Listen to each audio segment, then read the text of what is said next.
And sir ఇప్పుడు ఇంకోటి issue ఏంటంటే మూవీ ఇండస్ట్రీలో అల్లు అర్జున్ని సాయి ధరమ్ తేజ్ అన్ఫాలో చేశారు అని చెప్పేసి. అంటే ఇప్పుడు ఒక క్వశ్చన్ రైజ్ అవుతుంది. మెగా కాంపౌండ్ వేరు, అల్లు కాంపౌండ్ వేరా అని చెప్పి. ఎందుకంటే మెగా కాంపౌండ్ నుంచి వచ్చిందే అల్లు అర్జున్ అని చెప్పేసి కూడా అందరూ మాట్లాడుకుంటారు కదా. సో మీరేమంటారు? మనం చాలాసార్లు మాట్లాడే, మొన్న కూడా మాట్లాడాం యాక్చువల్గాను. Allu Arjun who won the national award for his best performance in Pushpa 1. So Allu Aravind క్లుప్తంగా ఎందుకు చెప్తున్నారంటే మొన్న ఆల్రెడీ చెప్పాం, మన దాంట్లో రెడ్లో అని చెప్పాం. సో వాళ్ళు చూస్తారు, ఏమన్నా ఎందులో లింక్ ఇవ్వండి ఎందుకు కావాలంటే నన్ను చూస్తారు. మీ ఎడిటర్ అందులో లింక్ ఇస్తే అది కూడా చూస్తారు, ఇంకా విపులంగా కావాలంటే. అస్తమానం అది చెప్తాను, వీడికి ఏం పని లేదు అనుకుంటారు నాకు. మీరు అడిగారు కాబట్టి చెప్తున్నాను నేను. అల్లు అరవింద్ గారు, జై కృష్ణ వీళ్ళంతా కలిసి ఉండేవారు ఒకప్పుడు. ఫస్ట్ చిరంజీవి ఎంటర్ అయినప్పుడు.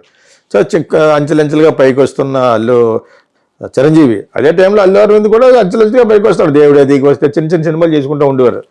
వాళ్ళ father is a great actor, great comedian. ఆయన కూడా కింద నుంచి పెరిగి కనిపించగానే నవ్వి అంత గొప్ప హాస్యనటుడు అండ్ ఆల్సో మంచి నటుడు. నేను అనకపోయినా కూడా ఎవ్రీబడి నోస్, ఫెంటాస్టిక్ యాక్టర్ ఆయన. ఓకే, ఆయన జనరేషన్ గ్యాప్ చాలా ఉంటుంది. అల్లు అరవింద్కి ఇంకొక అబ్బాయి ఉండేవాడు, ఇంకొక బ్రదర్ ఉండేవాడు. మా కాలేజీలో చదువుకుని చచ్చిపోయాడు, మెడ్రాస్ క్రిస్టియన్ కాలేజ్, నాకు సీనియర్ అతను. సో అల్లు అరవింద్ ఇంకో బ్రదర్ ఉండేవాడు అనమాట. సో తర్వాత అల్లు అరవింద్ వాళ్ళ సిస్టర్స్ వాళ్ళే ఉన్నారు.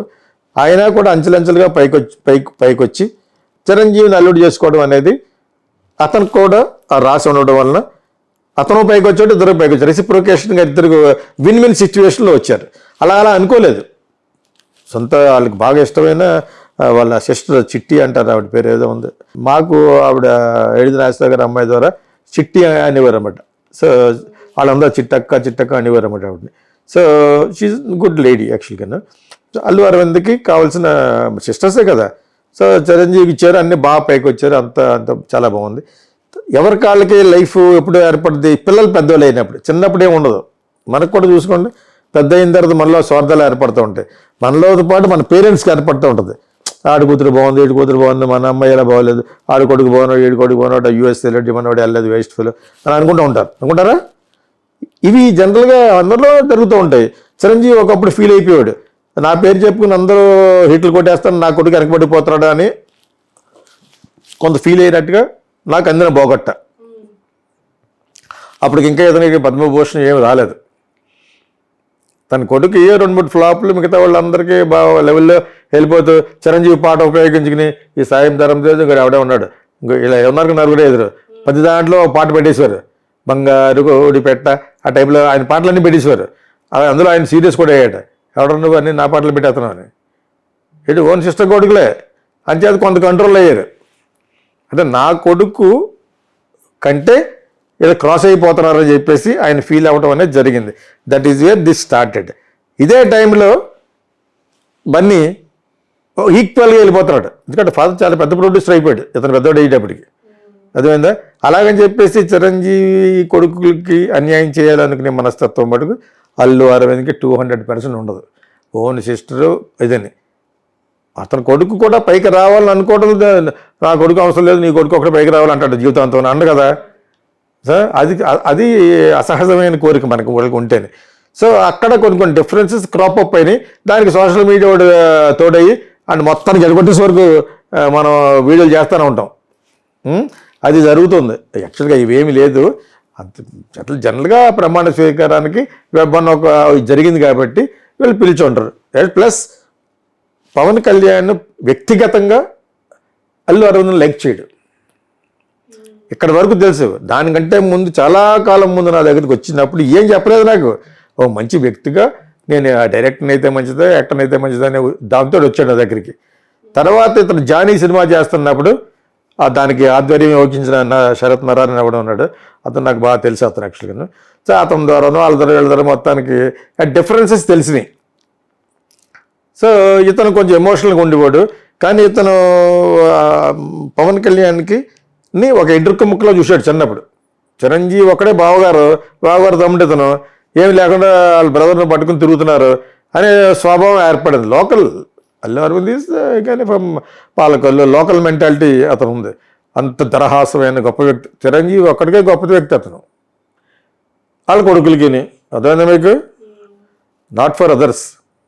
మార్కెట్ ఉంటేనే మాట్లాడతాడు అతను. మాట్లాడే ఓడు 300% కమర్షియల్ అతను. అర్థమైందా? సో అదేవిధంగా ఇతను కూడా అంతే. హిట్ అయితేనే డైరెక్టర్తో మాట్లాడతాడు. షాలు గిలేసి ఎవరు చిరంజీవి మీరు ఇప్పుడే చూసారు, నేను 40 ఏళ్ళ నుంచి చూస్తున్నాను. అదేవిధంగా that I don't belong to that category. I'm a class director, I'm a different director. I don't care for all that. So అయినా కూడా ఎందుకు చెప్తున్నారంటే నేను గమనించాను కానీ నా అబ్జర్వేషన్ నాకు అర్థమైంది చెప్తున్నాను. సో వాళ్ళకి డిఫరెన్స్ వస్తాయి. ఈలోగా స్వయం కృతాపరాధం ఏంటంటే పవన్ కళ్యాణ్ ఇతను పరదోషం కొంచెం బ్యాడ్ వర్డ్స్ మాట్లాడి ఉంటాడు అల్లు అరవింద్. అవి ఎవరు పడితే అది చెప్తారు కదా, దానికి 2 ఎక్కువ వేసి చెప్తారు.